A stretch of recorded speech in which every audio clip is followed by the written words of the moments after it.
Hello, welcome to Thursday's vlog. Starting to feel a bit better today, thankfully, but it's turned out to be a short week when you're off on a Monday and off on Tuesday. So, on with the work, there's not massive amounts in the day. There's been a few cancellations. Believe it or not, 2 cancellations this week due to COVID. Through the whole of COVID, we've had very, very few cancellations due to COVID. Anybody having COVID, believe it or not, but this week, 2 cancellations due to people catching COVID or somebody works with somebody who has COVID. So there we go, there's 2 cancellations. So I'll spin it around with what's in today. Got this Toyota Verso. These are a good car, these. If anybody wants like a 7-seater, I would highly recommend these. The diesels, the 2.2s, can be a bit problematic with head gaskets and stuff. These 1.8 or 1.6, I think this one is.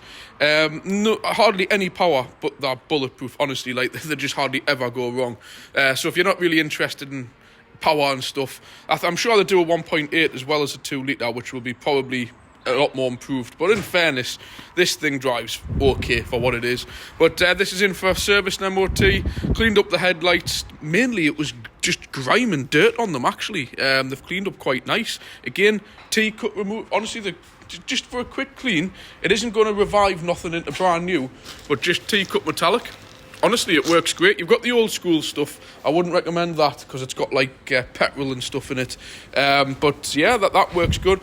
Done an oil filter change, air filter, checked all the levels. Just something I want to go through on this one. Obviously, the car's up the eyes, you know.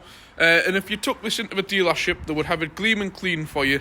And you would think, oh, they've, you know, took the time to do the work. I don't go to that extent. We're just it's family business. But what I do tend to do is obviously the under the bonnet here was just as dirty as the outside of the car. I do tend to just take an oily rag over the engine covers and stuff just to make it look a bit more presentable. You know, it's just.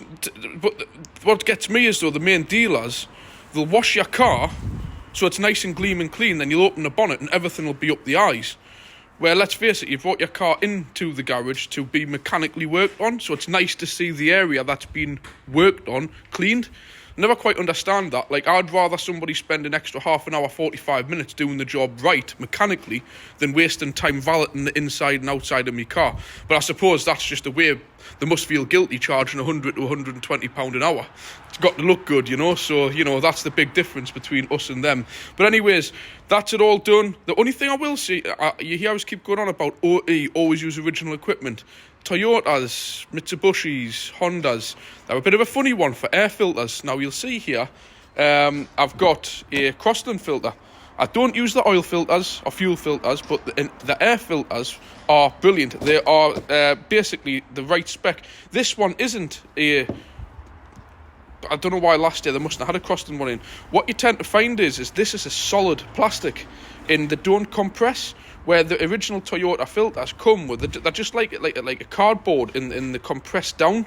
And I tend to find, apart from Toyota, as you know, we always use Toyota parts, but this isn't under warranty, so it's pointless for this one. I always recommend using Crossland air filters and anything like sort of Japanese, because what you'll find is you'll have a nightmare getting the air box down and clipped in because they don't compress, where these Crossland ones have compressible edges. So I just thought I would add that one in there. So yeah, that's what the had done. Not a great deal else really. Back wiper. But they are a good car, honestly. I will say, like, they're a nice size 7-seater. I mean, for kids, you know, you're not going to get 2 adults in there. But I've had these before. They're now called a Verso, but they used to be called the Corolla Verso. And I've had a few of them, and they're cracking cars. I've had the T180s, the 180 brake horsepower 2.2s. Great cars, but like I've mentioned with the DPFs on the diesels and head gaskets, just be wary. One little thing to pick up on a diesel, for some reason the caps here, like the reservoirs are here on the diesels. Just look out for what looks like salt marks. You know when you get all this like white salt?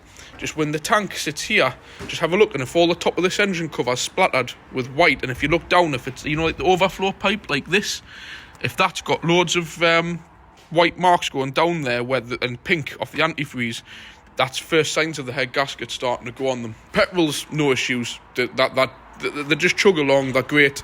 Not much power, but yeah. So this is your Verso in for MOT. service.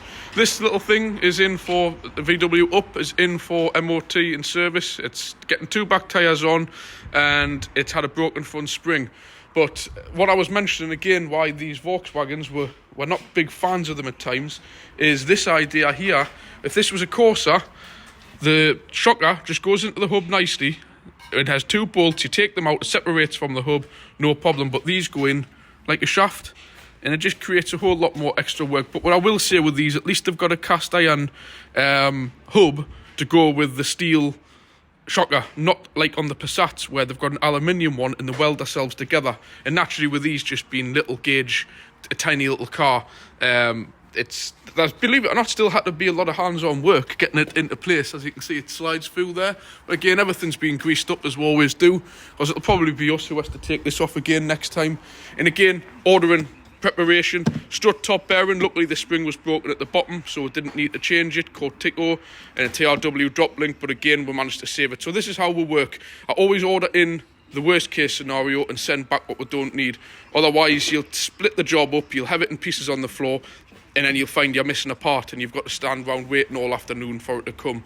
So yeah, I know you've got to return stuff, but it's the better way to do it. And this thing here is one of these, what do you call it, like a Tiptronic, like a manual, it's like a manual gearbox with like automatic shifters. And you can see it here, this very expensive looking piece of machinery here is what engages your clutch. You see that there? That works the clutch, and that one further up there, that is what does your gears. And I'm telling you what, man, they are terrible. Don't ever buy one of these in an automatic. They may have improved them since 2013 when this was made, but I swear to God, you'd think you had, not even a learner driver, a 5-year-old changing the gears, and honestly, it's just unreal. Like the car's like a shuggy boat when you're driving it, and believe it or not, there's nothing actually wrong with it. It's just how they are new. Loads of car manufacturers do it. It's called like Easy Shift. It's nothing. It's just a full-on manual gearbox, but it has a motor that engages and disengages the clutch and changes the gear linkage. That like works as like doing the gears, and they're terrible. So definitely avoid one of those. Just get one in a manual, or if you want an automatic, get a different car. What else was on this one? That was really it. It's not too bad. Just the spring, tyres, MOT, and the Volvo. There's somebody coming to look at that. Simon's just rang us up. So I'm going to have to go down and get the documents and keys and stuff from his house to see if this guy decides to turn up and buy, which he'll be a bit reluctant because I fancied it myself, but I've got to face reality. I don't need another car. So surprise, surprise as well, maybe by the end of this week into next week, I'll be down to one car, the Mercedes ML. So there we go. Everybody saying I've got too many cars and things like that. It'll be the first time in a long time I've got one car, and that car, as I've done on one of my other videos, isn't taxed. So for the last week in a bit of February, I may not have a car to use. So that's going to be interesting, having to borrow my partner's car. I could tax the Mercedes, but it's expensive tax. It's about probably 35 quid, and I'm not paying 35 quid for like the last week of February.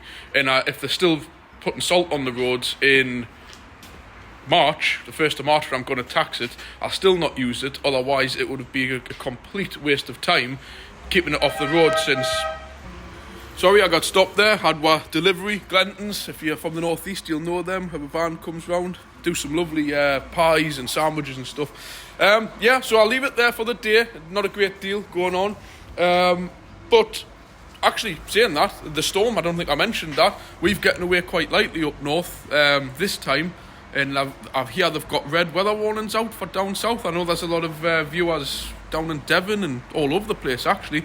Let us know what it's like down there, if yous are getting, how yous are coping with the storm. I forgot what the names are of these one. I think there was a one last night, and there's another one coming today/tomorrow. Then a snow forecast for Friday, so it's going to be quite interesting. So let us know how you're all getting on with that, and you know, if you're enjoying these, please leave the comments. I know a lot of you are doing that quite regular with these daily vlogs, which is nice to see. And like I mentioned, obviously with being unwell, I was a little bit behind on commenting, but I will catch up on them when I get 2 minutes. So yeah, thanks for watching. Remember, hit the like button, leave a comment. If you want to get notifications, hit the subscribe. It all helps towards the channel. I'll catch you tomorrow. Thanks. Bye.